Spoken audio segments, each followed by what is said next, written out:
We have been spoiled something rotten these last few years when it comes to Tetris releases. From Sonic Team's bizarre hybrid of two puzzle titans in Puyo Puyo Tetris,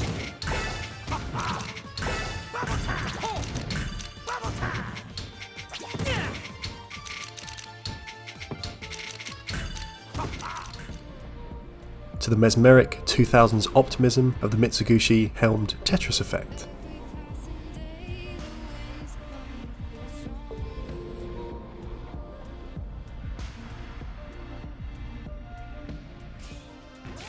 And finally, to the relentless, bandwagon-challenging battle royale that is Tetris 99.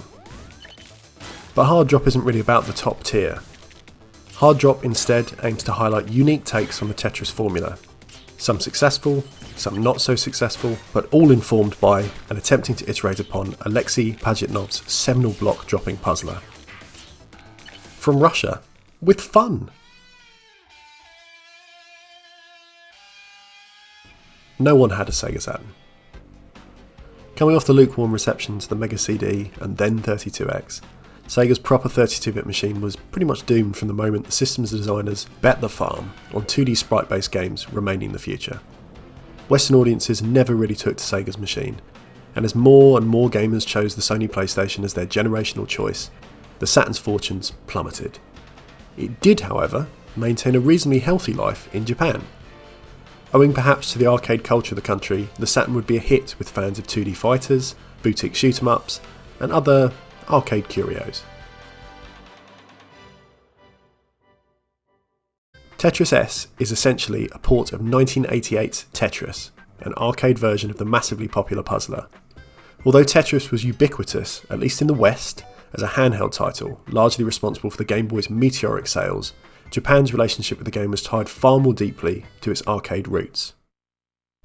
Sega's Tetris had persisted as a popular cabinet in Japanese arcades, and although Tetris S makes its way to the home console some 8 years after the initial arcade release, it marks one of the first ports to a Sega home console, owing to licensing restrictions requiring all Mega Drive ports of the game to be recalled. Tetris S is bare bones, at least in comparison to modern games and their cavalcades of riches. Here you've got an arcade mode, a versus mode, and that's about it. Controls feel stiff, especially if you're used to the punchy manoeuvrability of Eureka's systems, found most recently in Tetris 99, or the current standard, the super rotation system as it's known, seen in Tetris Effect.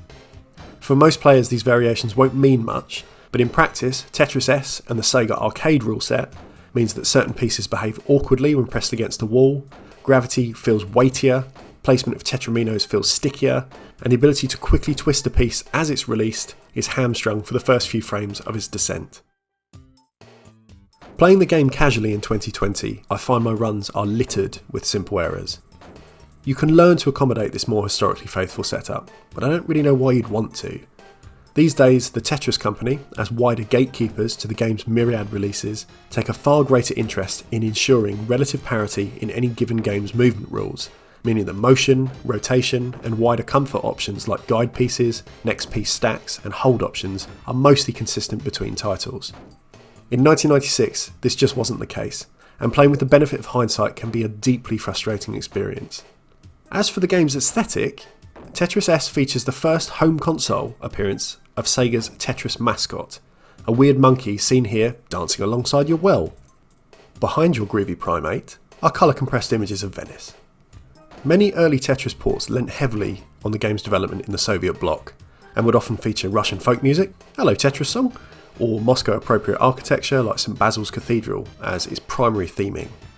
Now, for reasons totally unknown, Tetris S leans instead into a walking tour of Venice hard, showcasing canals, churches, carved busts, side streets, and historic buildings which transition when certain line goals are met. It's incredibly jarring when viewed alongside colourful blocks, and that monkey that just wants to get down.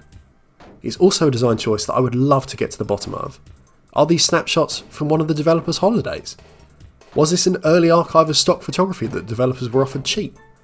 Is Venice actually famous for its puzzle-loving purple monkeys? Tetris S plays a decent, if awkward, game of Tetris. Recommended for fans of Sega's classic arcade machine and its particular design foibles, as well as fans of Venice.